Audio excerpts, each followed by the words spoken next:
देखो, DHA phase 3 Rawalpindi allocation blocks के बारे में इंफॉर्मेशन के लिए आप इस वीडियो को एंड तक देखें। मेरा नाम है अहमद, आप देख रहे हैं gulf properties YouTube channel. Allocation segment basically service allotted plots हैं। इनके अंदर 6 सेक्टर्स हैं, सेक्टर डी, ई, एफ, जी, एच और जे। इनके अंदर मेनली कनाल की कटिंग अवेलेबल है और जितने भी छोटे साइज़ेज़ हैं 5 मरला, 8 मरला और 10 मरला रेजिडेंशियल प्लॉट्स की कटिंग, ये सिर्फ़ और सिर्फ सेक्टर जी के अंदर। अब हम आते हैं इसके एक्सेस की तरफ। एलोकेशन सेगमेंट के जो एक्सेस पॉइंट्स हैं वो इस वक्त 3 हैं। एक जो कि डॉल्मेन सिटी वाले एरिया से आते हुए आगे एक नया एक्सेस बन रहा है जो कि सेक्टर ई के अंदर कनेक्ट होगा, और इसके अलावा एक इसका एक्सेस जो है वो आगोश सेक्टर के अंदर से है, और थर्डली इसकी जो मेन जीटी रोड से एक्सेस बन रही है वो टी चौक के ऑपोजिट साइड पे है और सेक्टर एच वाली साइड पे वो इसको कनेक्ट करती है। इस सेगमेंट के अंदर इस वक्त पोजेसन जो है वो सेक्टर डी में और सेक्टर एफ की जो तैयार गलियां उनके अंदर है। सेक्टर ई के अंदर भी पोजेसन मिलने वाला है।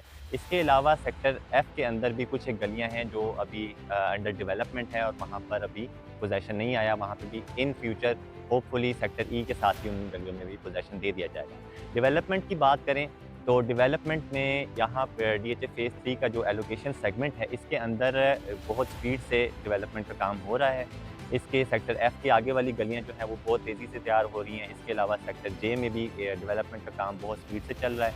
और मेनली बात की जाए तो सेक्टर एच जो है वो इस तरह का सेक्टर है जो मेनली एक्सेस के साथ लगता है, जो कि टी चौक से कनेक्ट कर रही है, और उसकी जो डेवलपमेंट है वो भी बहुत ज़्यादा स्पीड से हो रही है। अब इसमें डेवलपमेंट जब स्पीड से होती है और जगह जितनी जल्दी डेवलप हो रही होती है, उसमें प्रोग्रेस जितनी जल्दी हो रही होती है, उसका सबसे बड़ा मेन इम्पैक्ट पड़ता है उनकी प्राइसेस के ऊपर। वहाँ पर जो प्लॉट्स हैं उनकी प्राइसेस के ऊपर बहुत बड़ा इम्पैक्ट पड़ता है। डीएचए फेज़ 3 का जो सेक्टर एच है, जहाँ पर अभी से कुछ अर्सा पहले हमें कनाल का अप टू डेट जो एलोकेशन फाइल होती थी या प्लॉट होता था वो हमें मिल जाता था 1 करोड़ 10, 1 करोड़ 15 के अराउंड। अभी 2025 अप्रैल की बात करें तो यहाँ पर प्राइसेस जो हैं एटलीस्ट 3 to 4 मिलियन ऊपर जा चुकी है। अभी आप मार्केट में अगर इस एरिया के अंदर प्लॉट परचेज़ करने जाते हैं तो आपको एट मिनिमम 135 to 145 लैक्स में आपको वो प्लॉट मिलता है। सिमिलरली अगर हम बात करें जो प्रीवियस सेक्टर्स हैं सेक्टर डी और सेक्टर एफ, उनके अंदर इस वक्त प्राइसेस 2 करोड़ को टच कर चुकी हैं। और इसके अलावा अगर हम डेवलपमेंट की तरफ आएँ तो यहाँ से जो डेवलपमेंट का फ़्लो है वो जा रहा है डीएचए फेज़ 3 के सेक्टर एल की तरफ। सेक्टर एल जो है previously known as sector D और ई ऑफ एक्स न्यू पिंडी है। यहाँ पर भी डेवलपमेंट हो रही है और मेन यहाँ से इस एरिया को जल्दी डेवलप करने का मकसद जो था वो था कि आपका एक एक्सेस जो है वो तैयार हो जाए, क्योंकि एलोकेशन सेक्टर्स जो हैं वो काफ़ी ज़्यादा एरिया के ऊपर फैले हुए हैं, जो कि सरीन सिटी के साथ से शुरू होकर तो आपका रवात के पीछे वाले एरिया तक जाते हैं। इस वजह से इस एरिया के अंदर डेवलपमेंट की स्पीड को बरकरार रखने के लिए एक्सेस, मेन रोड्स के साथ एक्सेस बहुत ज़रूरी था।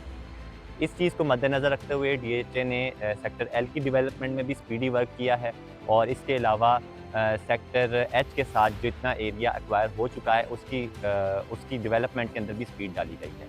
Based on this development DHA phase 3 के सेक्टर ए और बी की प्राइसेस में भी एक इंक्रीमेंट एक्सपेक्टेड है। डीएचए फेज़ 3 रावलपिंडी की सीरीज़ स्टार्ट हमने की है हमारे चैनल के ऊपर।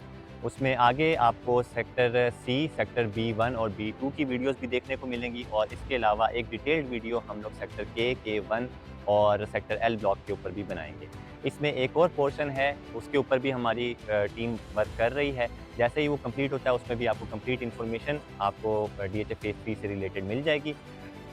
अगर आप डीएचए फेज़ 3 रावलपिंडी या फिर डीएचए इस्लामाबाद रावलपिंडी के किसी भी फेज़ के बारे में कोई भी इन्फॉर्मेशन लेना चाहते हैं, हमारे दिए गए नंबर्स पर रब्ता करें। अगली वीडियो तक के लिए अल्लाह हाफ़िज़।